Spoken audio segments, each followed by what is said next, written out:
qu'il nous reste à faire pour justement capter plus de PME pour constater, on va dire, une envolée ou une réelle dynamique soutenue C'est très simple, il faut passer à l'action. Il faut passer. Je pense que l'offre existe, le dispositif, l'accompagnement, la consultance, le financement des acteurs, les contraintes, tout est là, tous les ingrédients. Il faut passer à la cuisine, se retourner les manches et passer à l'action. Ça veut dire que nous n'avons aucune contrainte? Non. Il y a un volet réglementaire, peut-être des choses encore à faire évoluer, c'est vrai. Non, mais aujourd'hui, il y a les outils. Il y a tout ce qu'il faut pour le faire, pour l'investissement, aujourd'hui, vraiment. Et le guide donne toutes les informations. Vraiment, allez voir le guide. Il y a toutes les informations qui sont menées pour chaque filière. Mais en plus... Et ce serait bien il faudrait www. site pour aller sur le site de l'AME, sur le site du cluster, voilà, il est téléchargeable. Il y a toutes les filières, toutes les lignes dédiées aujourd'hui des banques, de Tiamouilcom, de Maroc PME. On a parlé de Tatouir Vert. Tatouir Vert accompagne même les premières étapes avec 80-90% de subventions pour faire des audits, pour accompagner. Donc c'est très important parce que beaucoup disent oui, je veux bien aller dans cet investissement vert, mais c'est quoi? Donc d'abord, je vois mon état. Donc je veux verdir mon système. Ben je veux connaître d'abord ce que je voilà. Et c'est très important. C'est comme ça qu'on démarre. Donc avec ça, après, je peux avoir tout un programme. Vous savez, on a eu dans le tourisme. Il y a eu aussi avec la SMIT un programme de rénovation des hôtels.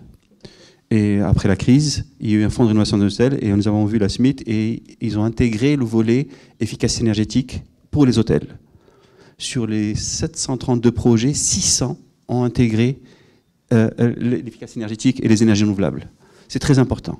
Tout le monde est concerné. C'est pour ça qu'on disait, toutes les filières, et maintenant dans l'innovation, dans tout ce qui est recyclage de déchets, vous avez beaucoup d'innovation. Beaucoup d'entreprises ont des déchets, elles ne savent pas quoi en faire.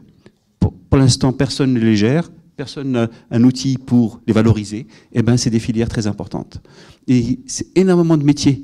On a des success stories, que j'aime bien citer, qui est avec Masser, qui a développé les projets de recyclage des déchets de crevettes, qui ont fait aujourd'hui une usine qui fait des plastiques recyclés biodégradables, plastiques alimentaires biodégradables. Donc vous voyez, énormément d'innovation, énormément de possibilités, et les financements sont là, comme ça a été dit aujourd'hui, tous les outils sont là. Dans certains cas, il y a encore des volets réglementaires qu'il faut faire évoluer, surtout dans l'énergie. C'est en cours. Il y a un timing, c'est des choses qui font évoluer, parce que beaucoup nous disent oui, on encourage d'un côté, en même temps on est bloqué par certaines règles aujourd'hui qui n'empêchent d'investir autant qu'on voudrait. C'est les choses évoluent, nous sommes dans ce schéma, il y a une stratégie nationale de développement durable, je reviens à ce que j'ai dit au début, c'est très important, et comme ça a été dit, les outils sont là, les outils financiers sont là, c'est très important. Et le message qu'il faut faire passer pour les investissements verts, ils peuvent encore plus se développer, et il y a encore beaucoup d'innovation. Donc ce qu'il faut faire aussi, réfléchir, revoir ce qui se passe, la veille technologique, et je crois que l'innovation est tellement importante. Avec le cluster, vous verrez le nombre d'entreprises, de petites PME, des startups, c'est impressionnant. Hein, il faut qu'on dise aussi, il y a aussi beaucoup de rentabilité dedans. Bien sûr. Vous savez, c'est du business. Le développement durable, c'est 3 volets. Hein. Il y a le volet économique d'abord. S'il n'y a pas de rentabilité, ça ne marche pas. Bien sûr. Ce n'est pas durable. Et le volet social et le volet environnemental. Hein. C'est les 3 qui doivent aller de pair. Et beaucoup de métiers, beaucoup d'emplois. Et ce qui se fait aussi par région, au niveau territorial, est très important. Et aujourd'hui, aussi bien l'AME que le cluster travaille sur le territoire pour accompagner les territoires à ce niveau-là. Et c'est sur tout notre pays, dans toutes les 12 régions de notre pays, où il y a des opportunités pour chaque filière qui pourrait se présenter dans certains endroits. J'espère vraiment. Monsieur Hedi. Oui, pour compléter, en fait, ce que vous voulez dire tout faire, et vous voulez pas dire qu'il n'y a pas de contraintes. Vous voulez dire juste qu'il faut passer à l'action. Lever les contraintes est une action. Donc, il faut. Donc, je pense qu'on est tous d'accord. Alors, nous, je voulais partager avec vous, on a un commission amorçage au niveau de la MIC, donc notre association, avec des choses qu'on a partagées ensemble, sur un peu les contraintes qu'il faut lever dans l'action. Donc il faut entrer dans... Bon, bien sûr, massifier le capital investissement, on en a parlé tout à l'heure. Il y a des problématiques réglementaires, effectivement, et surtout l'ouverture de certains marchés réglementés. Il faut ouvrir le jeu pour que les startups puissent se déployer. Il y a trop de contraintes. Ce n'est pas le cas que dans les green tech, c'est aussi le cas dans la fintech, par exemple.